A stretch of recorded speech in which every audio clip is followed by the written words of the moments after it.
afternoon. Welcome to the 9th edition of the New York Forum of Amazigh Film, NYFAF. My name is Habiba Boumlik. I am the founder and co-curator of NYFAF, and I would like to welcome you all to the 9th edition. I would like also to thank NPAC, the LaGuardia Community College Performing Arts Center, for supporting our endeavor. I would also like to thank the students, the colleagues, the guests, the friends who came to join us this afternoon. We're honored to have with us Madame Izza Genini, who flew from Paris to be with us today.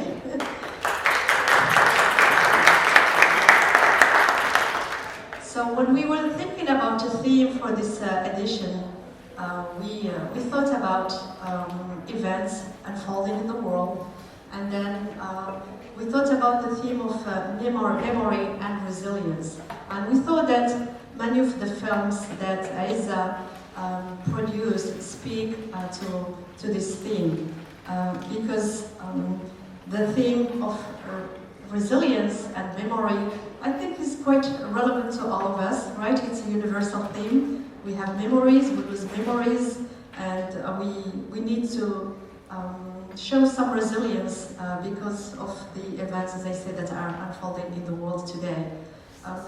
You will be watching two films this afternoon, and then we're going to have a Q&A with Izza. But before we start, I would like to introduce my colleague and friend, Lucy McNair, who's going to introduce the film and Izza. Welcome.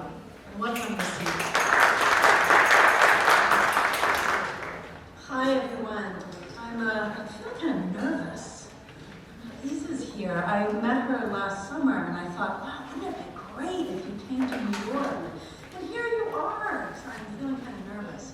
NYFAF is thrilled to present two films by Izza Genini, who has traveled here and is with us today. Her personal, inviting films reveal and revel in the deep connections between land, people, and music. They capture and preserve Morocco's multicultural heritage, especially through a focus on ritual performance. She has an acute interest in women's roles and women's artistry, and the special place of Amazigh culture within this complex whole. The first woman filmmaker to devote herself to the documentary in Morocco, her approach is intuitive, subjective, and courageous. She was born in 1942 in Casablanca to a Jewish Moroccan family and moved with her parents to Paris in 1960, where she studied, and she got into the film business. So let's imagine the context here. This is the late 1950s, early 1960s. French colonization in Morocco, called the Protectorate, is coming to an end, and Morocco is gaining its independence under King Hassan II. There followed a period that people call the Years of Lead, when the king ruled authoritatively with total control of the media, and harsh measures were taken against political opponents, and expression of Amazigh cultural identity was suppressed. Many artists, filmmakers, writers had to leave the country. And it was also a period when Moroccans of Jewish heritage felt forced to leave because their home in Morocco, which they'd been their home for millennia, due to pressures from Israeli Zionism and Arab Islamic nationalism. In 1973, long before these fraught winds changed, Izza began to reconnect with Africa. She founded a distribution company that brought European films to Africa and African films to Europe. And she returned and she rediscovered her country. She co-produced a well-known film in 1981 called Trances, about a Moroccan band, Naza Giwan, and you gotta check it out. It's a classic. It really was our first kind of introduction to what we all know today as world music. And it was the first film chosen by Martin Scorsese in his project, World Cinema, to be restored.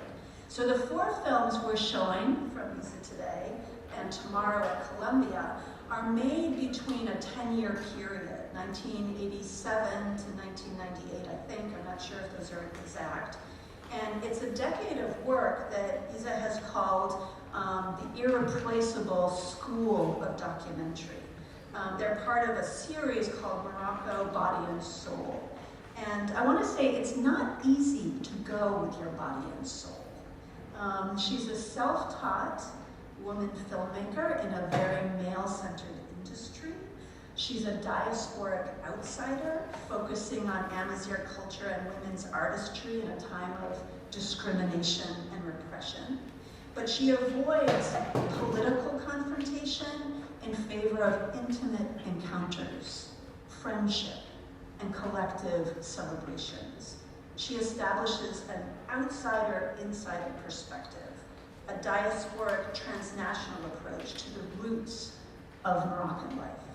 So today we're going to watch two films, Vibrations in the High Atlas, about Amazigh women, song, and nature, and Nuptials, the legendary marriage of Azli and Tazlit, an Amazigh boy and girl who embody the powers of the sky and the land.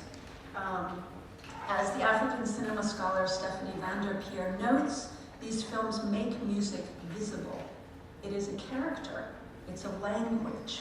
Sound emerges with image, nature with music. They invite us to take pleasure as we see, hear, and make connections across borders and across identities. So as you watch, take note of what Izza explains to us and where she is silent, where she lets us listen and experience firsthand. Notice what is familiar to you and what is new to you, how you are an outsider and an insider. Enjoy.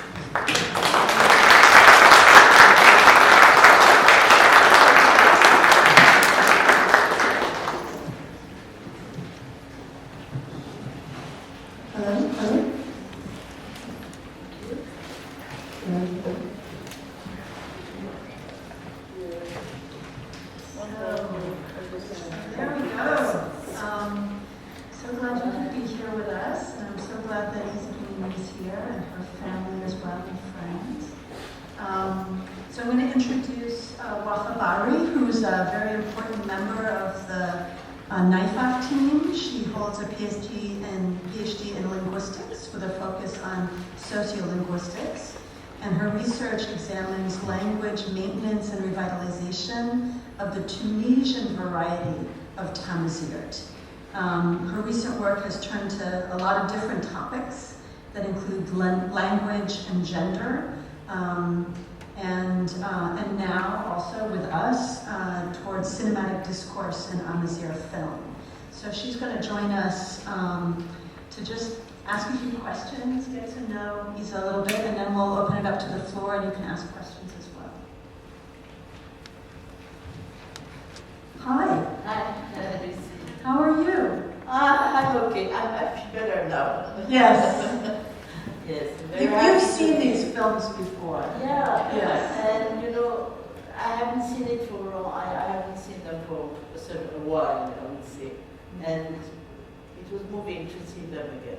Yes. Well, Yeah. I think we were moved by them as well. So, so the films we're showing. Yes. Is this 10-year period of your life? Absolutely.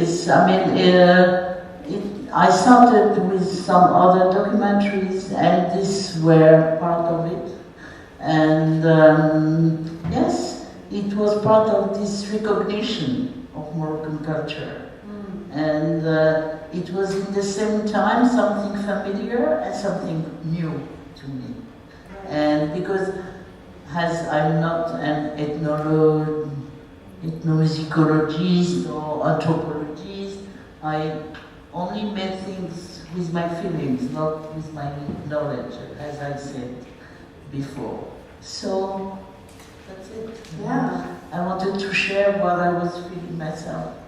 So you said, I said this earlier, I like this quote from Stephanie van der Pierre that she said she talked with you and you called the documentary a kind of school, that you learned from it. And can you tell us, like, what did you learn filming Vibrations? So this was the first film about women and the nature and the voice. And how did that happen? How did you come to film that? And what did you learn from that? I think it was just like a sort of,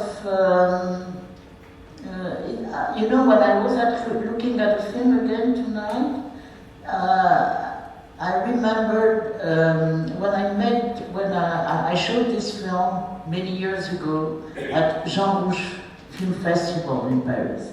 Jean Rouch made a lot of films on Africa, and most of the time it's a festival for ethnomusicologists or anthropologists, and I showed this film, Vibrations, and then there was a discussion in the theater. They said, oh, because the specialist didn't agree with my way of doing it, because it was not scientific enough.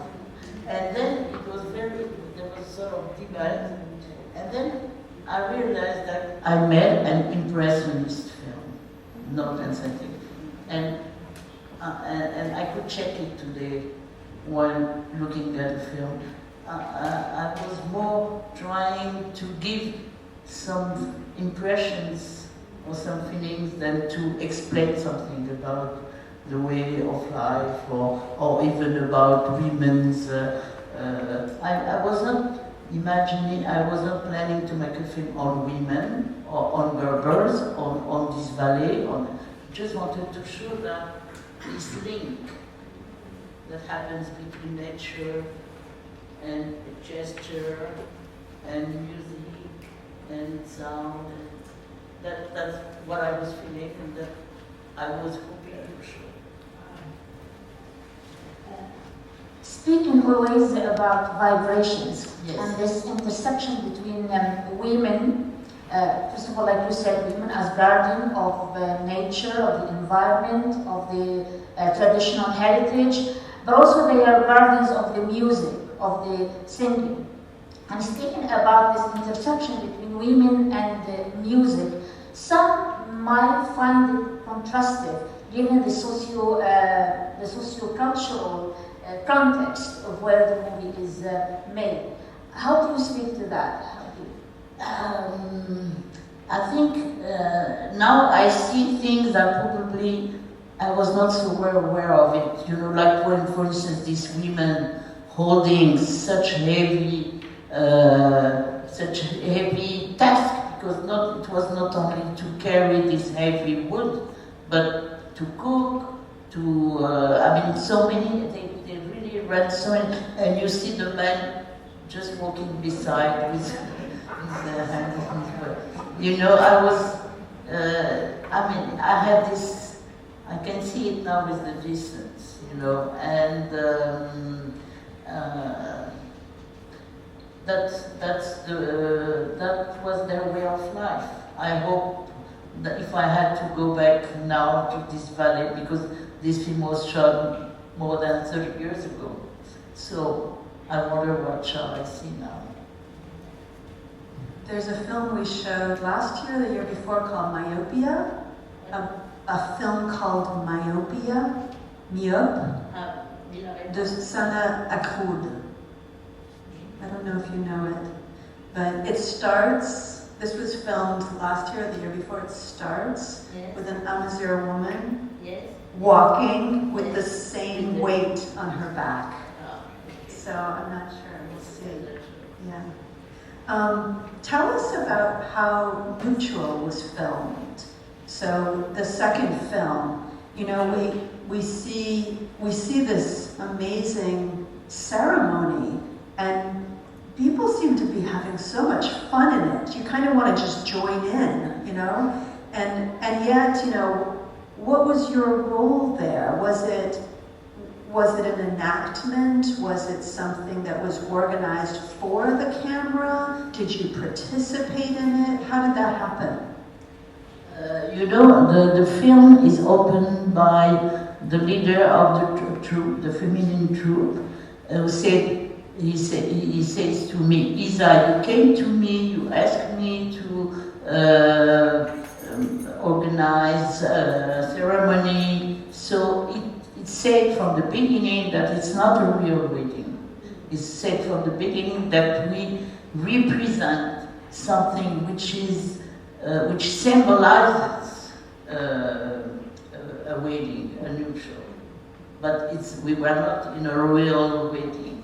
And for this has its very specifically and very typically Amazigh from this region. I had a great conseiller, a great advisor who helped me to organize everything. So it was not, it was played in a way for the film.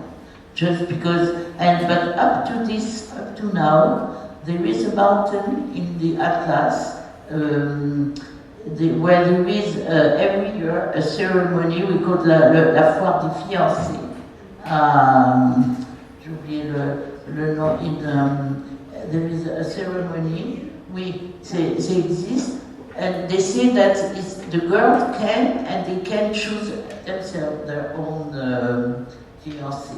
But it's always, I mean, Morocco before being before it became an Islamic country, it was mostly Berber, Amazigh, and we still have in certain events some traces of this culture, and the traces most of the time concern the nature.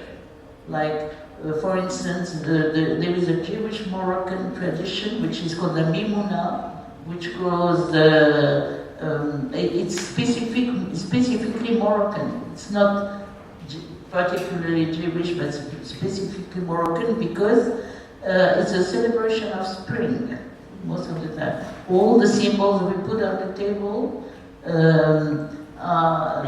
regard the spring. So it's a real mixture between those traditions and religion. Before opening to the audience, I still have two more questions, if you don't mind. So in both films, we see a lot of the presence of women, which is empowering.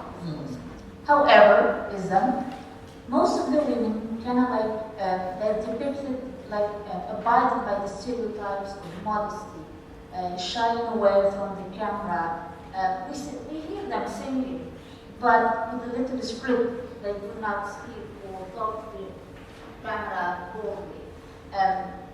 It's kind of like a little bit silence or voiceless. And there I see a paradox. Correct me if I'm wrong, and explain it. I mean, if you see this paradox as well. I mean, you see it today as a paradox, of course, but in fact it was logical with the intention I had when I started to make these films. Because my first intention and my first imagination, because I had no, it was music. I mean, my real mon but, my real aim was music. And so I was not, maybe I was not even aware of what you are saying. Because I was more involved in showing what they sing or what they do, but of course, like, it was not it's not the captation of a concert. This you know, as you know, I was totally autodidact, and I had no idea, not even how to film in the beginning, you know. And but I had an intuition, and probably that's the intuition which followed all of what I've done up to this day, is that I should film the music in its natural surroundings. not very rarely, or I really had to do it if I had no choice, to film on stage. Music for me, it was part of life. And to show music was showing this part of life. And maybe with vibrations, this is really the what I intend. Because maybe the music there is so basic, is so simple, that it's like a primitive music, you see. So I'm not, again, a musicologist, so probably I wouldn't speak so well about this aspect. But for me, it was as simple, as natural as we could see the nature itself. I think also I just want to emphasize also that you went on to make, I think, 20 films altogether. So, and others that keep diving into this question of music. I think of the film Nuptials, so which are more and more complex and in depth. And I'm wondering, like, so how did you manage to make films that focus on these aspects of Moroccan society when we think of Amazigh society or women's lives that were, for a long period, repressed, a long period were discriminated against in terms of the larger society. And I'm just wondering, how did you avoid confrontation? How did you avoid censorship? How did you avoid... Oh, okay. So you're focusing on aspects of society that were under a kind of repression for a long time during the more Arab-centric nationalism. Amazigh, wait. So, you know, when we believe a lot of these films are liberating themselves from a long period of cultural oppression. But you went right in there and you shot these films and you did all these things. How did you avoid confrontation or censorship? How'd you do that? Do you know this very, very famous phrase of Molière, I think, is Monsieur Jourdain, who makes la prose. Sometimes said, oh, tu es en train de faire la prose. Say, oh, I didn't know I was doing prose. I mean, it's like you. I didn't know what I was doing. But this is again, if today it means something to show this film, I'm very happy because it means that what I wanted to show was just so natural, just so simple. For me, I was not demonstrating something. I was not explaining something. I was not saying, look at this or look at that. I was just sharing what I was looking myself. And what I was looking myself is what you saw on the screen. That's You're kind of the filmmaker who feels and film. Oui, I think, voilà.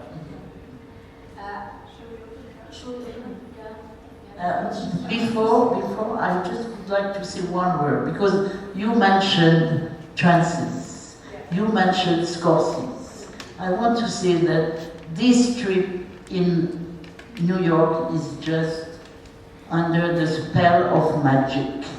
You know why?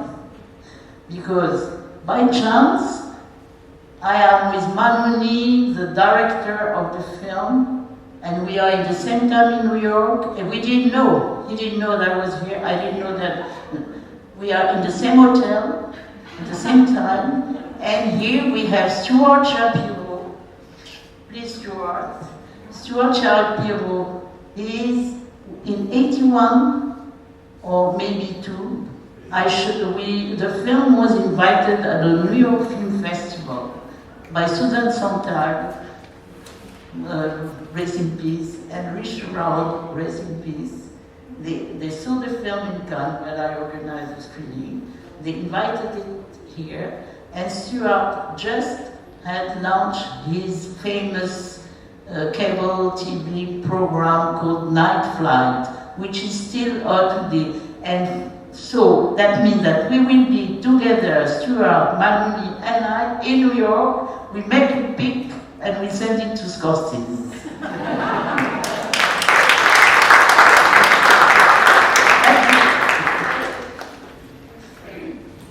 It's your magic.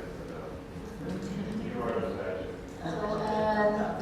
We open to the audience for comments or questions or observations. Please step up to the mic here and ask a question. Otherwise, we'll keep asking questions. Jump up.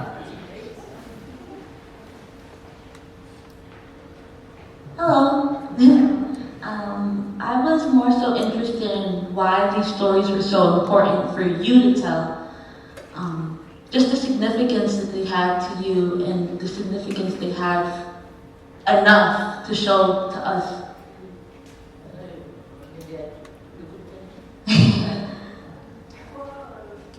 More like, so why did she film these subjects? Yes, why did you film them and why were they so important for you personally? I mean, well, what was important for me, not specifically with these two films, I would say, generally speaking, how can I say, as you mentioned, well, I was born in Morocco, I was brought up in Moroccan, but at that time we were more attracted by French civilization, language, culture, everything. So Morocco for us was something, inferior. And after this coming back, and then I could open my eyes and feel this culture, share it, receive from it so much. I had moments of excitement, pleasure, emotions with musicians, with people, because Morocco is really something, and I received so much that I said, it's important. And at that moment, which is important, is that at that moment I was distributing films. I was not directing. And I was distributing film of music, like reggae. It was the high time of reggae, of salsa, of opera, of any kind of music. I could distribute the films in Africa. I am the one who brought Bob Marley in Africa in the films. And so that was very, and I said, how come we have such beautiful music in Morocco? Why shouldn't I show it to? This is the proper. So when I started, the first one is Aita, that is shown tomorrow in Colombia. This is the first one about, I call it Our Blues, because it's about, it's called Aita. Aita means the shout, the scream, But then I said, okay, I made Aita, but why don't I do this one and that one? And you mentioned Nuba. Nuba is a classical music. It's not I'm not familiar to music, but I had this chance to meet all are always the best ones. And they gave me a lot, and just I wanted to share. Merci, madame. Thank you.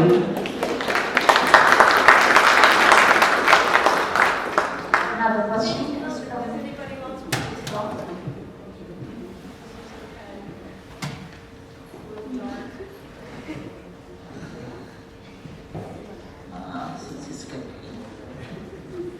It's hard to, I just want to say. It is, it's hard to imagine now. We're kind of used to music circulating.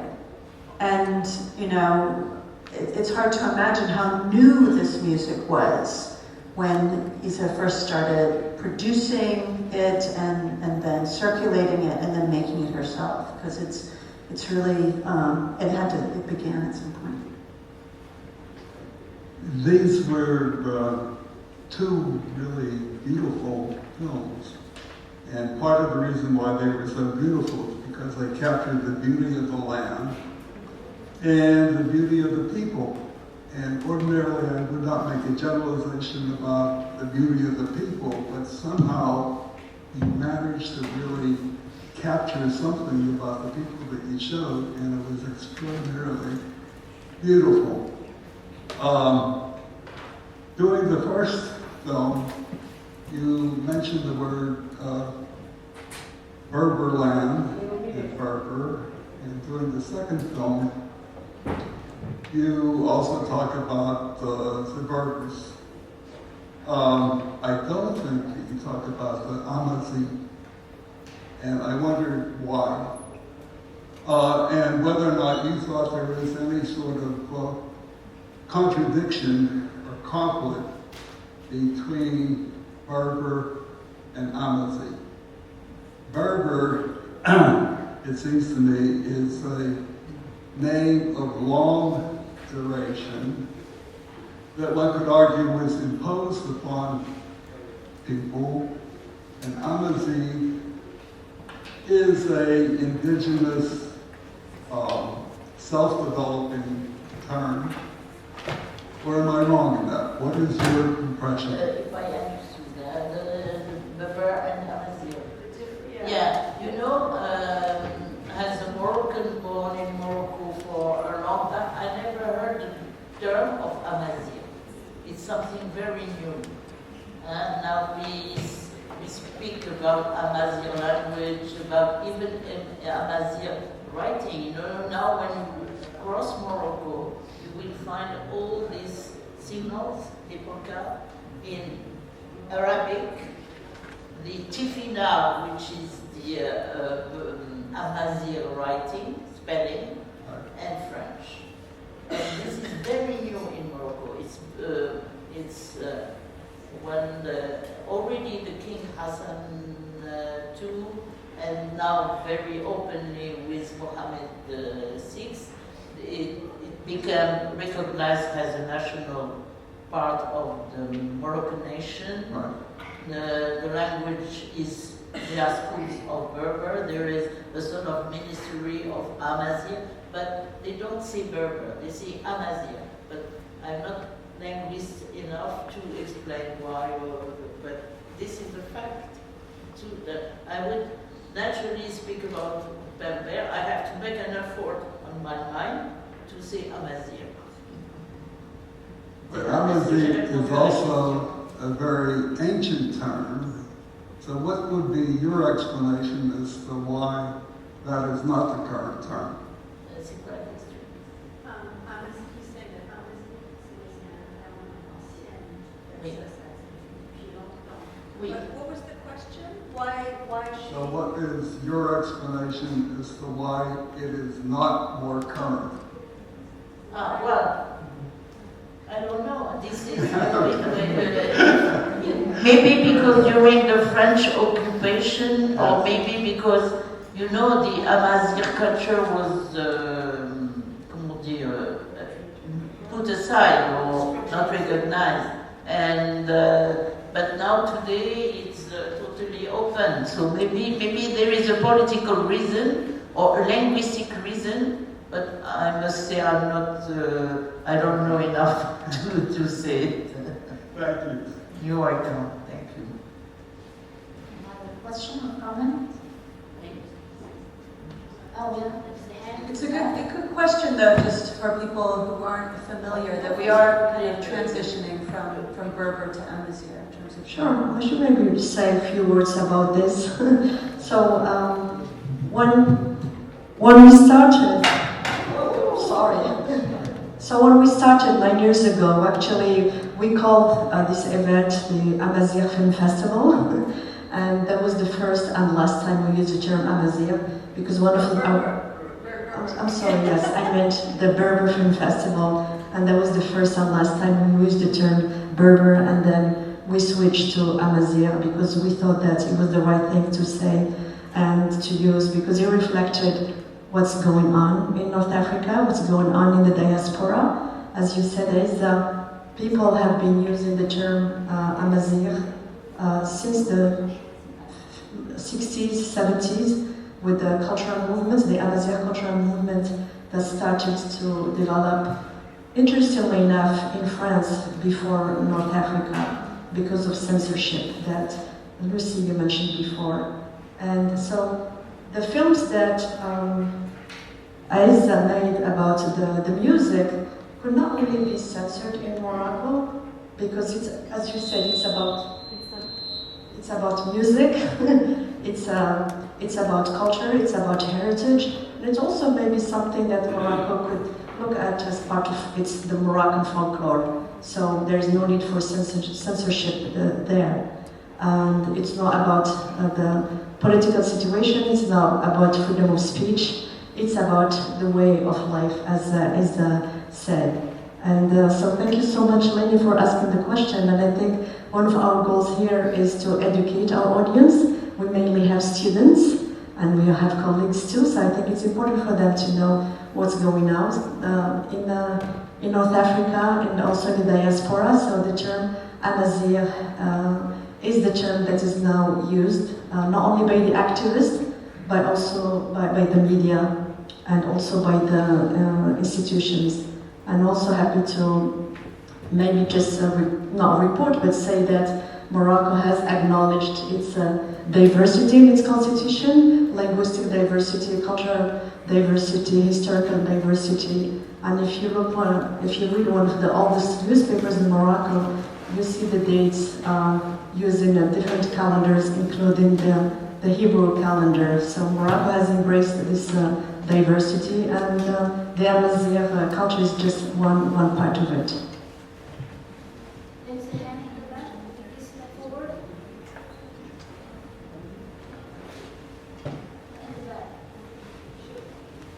I think she raised her hand first. Yeah. Yeah, you go ahead. You were up before. Okay. Hello. First of all, thank you so much for these works. I'm a huge fan of your work. I'm also from Morocco, and I've been following your films for a while. So I think, one of the things I'm interested in is the spirituality of the people that you were showing in the film. I think both Islam and connection to nature were two things that were apparent, and I was wondering if the people that you showed in the film, do they consider themselves Muslim, and in what way do you think their Islam is different from kind of like non-Amazigh or?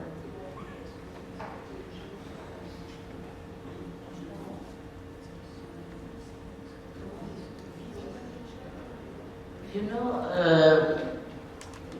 I can say that Morocco is a very, from my personal experience, is a very spiritual country all over the country.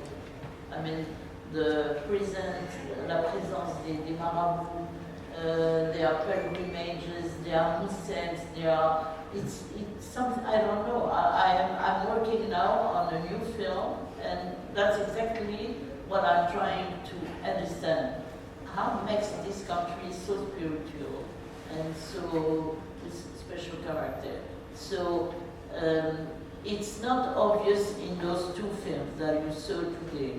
But if you saw a film that I made before this one called Hymns of Praise, which is in French Louange, it's a holy Muslim gathering in Moulay Idriss in the north of Morocco, Moulay Idriss Zarbon, and you will see during a whole week brotherhoods coming from all over Morocco to celebrate really spiritual ceremonies, very mystical ceremonies, and so that's very strong in Morocco, for sure.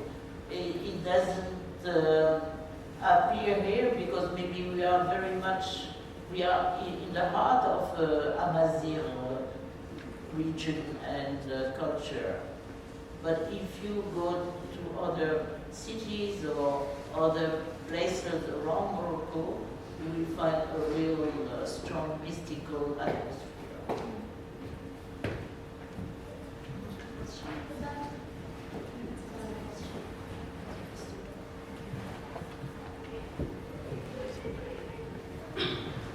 Hi, Izza, how are you?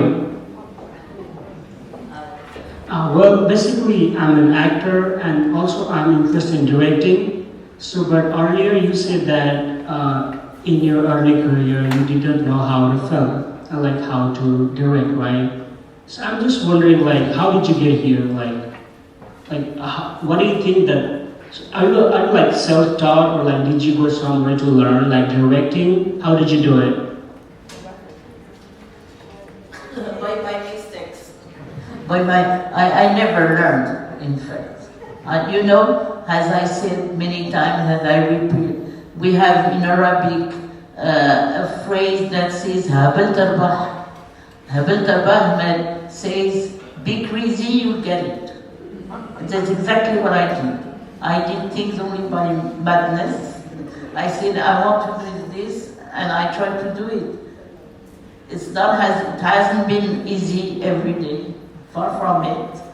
But the first day of shooting Aita, I had hired a good technical team because I knew they had made good films.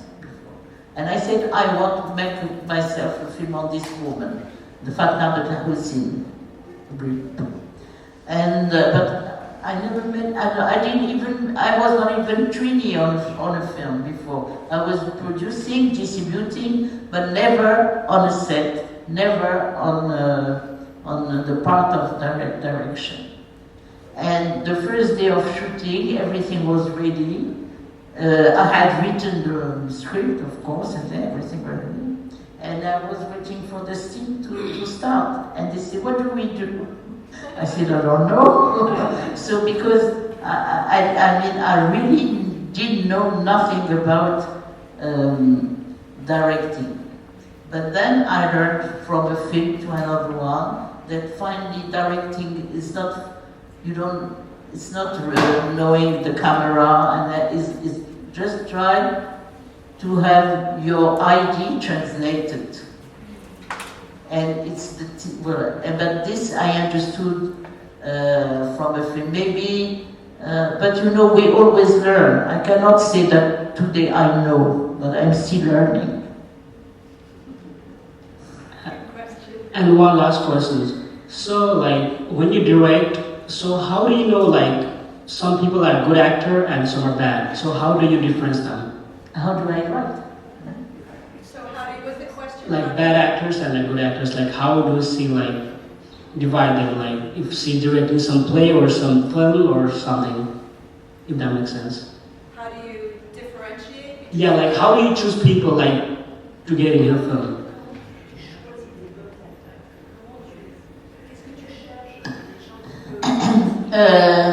I don't know if I really look for people like making a casting, for instance.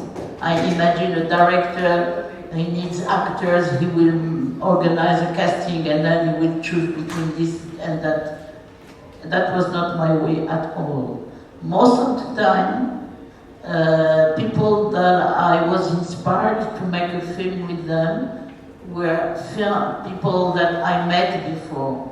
Either in a private evening, like most of the people we saw in the film, I met them in Marrakech during a folklore festival, the National Folklore Festival. They came for, but I saw them on stage.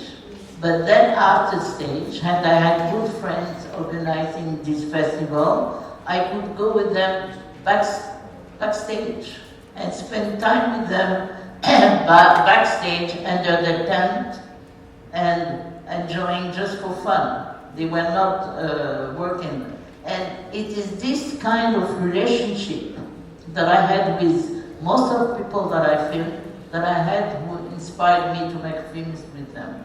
So I think for me, it started with a personal contact with the people, a personal relation to the people, and then they inspired me to make a film with them. Most of my films, that's the way.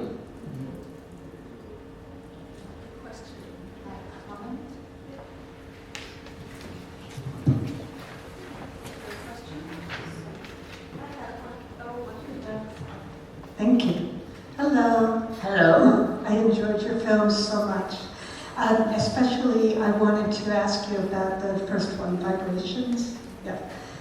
Because my work right now in my life has to do with agricultural development in the high Atlas Mountains. And so you know, even so long ago, captured so much of what is still the culture and the way of life for those people. But there's one thing that has changed. And, you know, the rhythm of their life is so much around nature. And you showed several times the water and the flow of water and the reliance on the spring coming down from the mountains. But unfortunately, right now, as I'm sure you know, because of global warming and climate change, they don't have as much snow in the winter, and they don't have as much water coming down from the mountains in the spring. And it's so much a part of what they rely on for irrigation. So my question to you is, if you could use your vital imagination, and how do you imagine you might approach the same place now as a filmmaker, knowing that they have such water scarcity that it has disrupted the flow and the rhythm of their life and the music of their daily lives? Oui.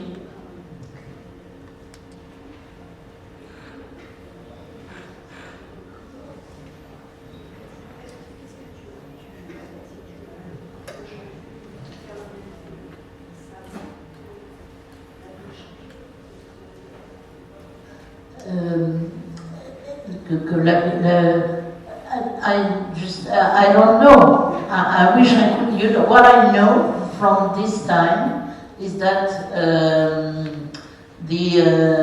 now it has become a very up-to-date valley for randonneurs, people who like to. So probably there are hotels now. Maybe there are so.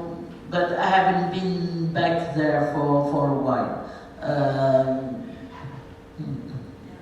I will say that one of the issues I've noticed is that there is more migration to urban areas, especially for the men, to find employment. And so I think that changes the whole culture and daily way of living when you remove those people from the village.